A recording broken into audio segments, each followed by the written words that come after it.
Well, Scott Pruitt, who Trump appointed to head the EPA, says we should focus on helping victims of the hurricanes in Florida and Texas this week and not debating climate change. I think you have a different view. Of course the victims need to be helped. There's no debate about that. Mr. Pruitt is trying to sidestep his shameful avoidance of the overwhelming scientific message from the entire world scientific community that hurricanes like Irma and Harvey before it are made much worse by global warming. And this is simple physics. This is not controversial. Hot air holds more water, and what goes up must come down. So that's why you had, in the case of Harvey, the greatest amount of rainfall ever dropped in one place in the United States in modern record-keeping era. And likewise, Irma was the strongest hurricane ever measured coming out of the Atlantic. And the real scandal here, I think, is how so many people in the political world and the media world, frankly, are still letting the GOP, the Republicans, get away with this. To even have this conversation about it being, oh, this is insensitive to talk about climate change. Nobody said that, for example, after the terrorist attacks on September 11th, 16 years ago this week. Nobody said, oh, we shouldn't talk about the causes of terrorism in the aftermath of 9/11. That was a lot of what we talked about, and rightfully so. Yeah. So it's the same situation now. But, of course, the Republicans don't want to do this because they've all drunk the Kool-Aid about climate denial. You wrote the book on global warming and climate change. Was there anything that surprised you about Hurricane Harvey in Houston or Hurricane Irma in Florida? No, and this is what's so heartbreaking but also infuriating about these storms. We have been warned literally for decades that this is exactly the kind of extreme weather that global warming would intensify. In fact, going back to 1988, when the NASA scientist James Hansen first testified before the United States Senate and said that man-made global warming had begun, he said that these are the kinds of extreme weather events we'll see. And then in 2008, I covered and attended, actually, in Washington, D.C., John Podesta, who would go on to become Obama's transition director and who had been Bill Clinton's White House chief of staff. Podesta organized a so-called war game to try and test how the United States and other world governments could deal with the kinds of climate impacts that scientists were projecting. And here's the eerie part. The scenario that war game used, which was vetted as scientifically accurate by the United States' own scientists at the National Lab, here's what they envisioned. The scenario included a Category 4 hurricane in Houston, a Category 5 hurricane in Miami, wow, and record monsoon rains and flooding in India and Bangladesh. Well, that's exactly to the word what we have seen in the last 3 weeks.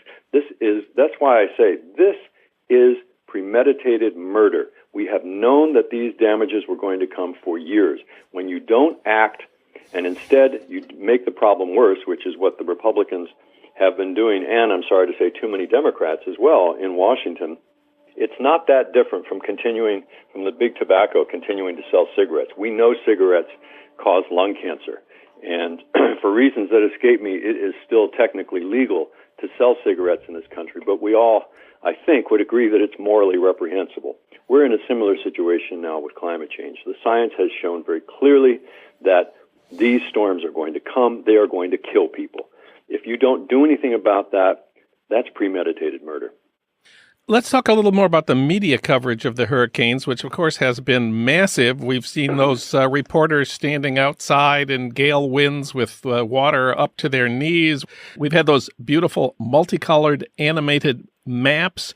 We've seen the swirling images of the hurricane from far above in the weather satellite.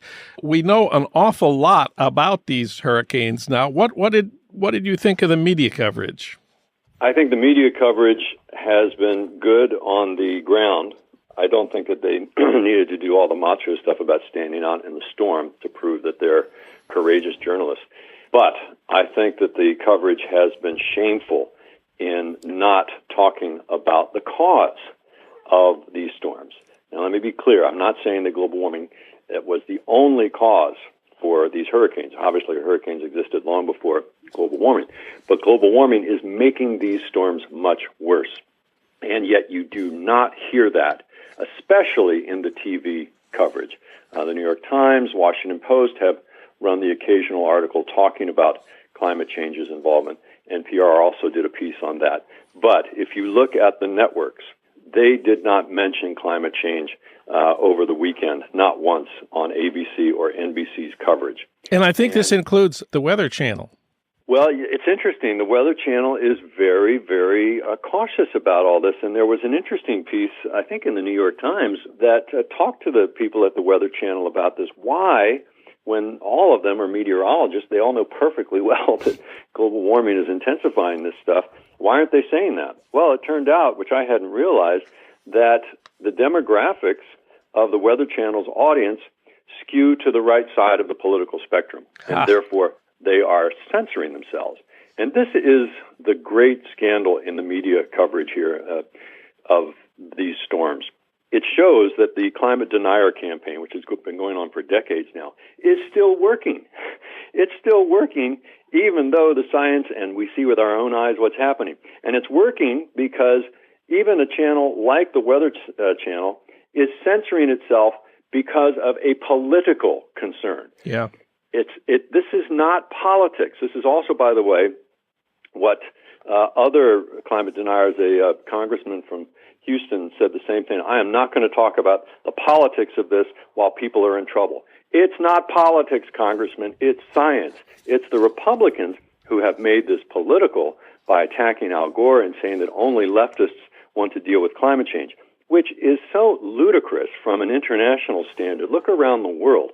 Virtually every other government in the world, with the exception of North Korea, signed the Paris Climate Accord to basically get a handle on this problem 2 years ago. There are a lot of those governments that are far from left-wing. Angela Merkel, who is the Chancellor of Germany and arguably the strongest voice on this stuff out of Europe, she's a conservative government. It's not politics, it's science.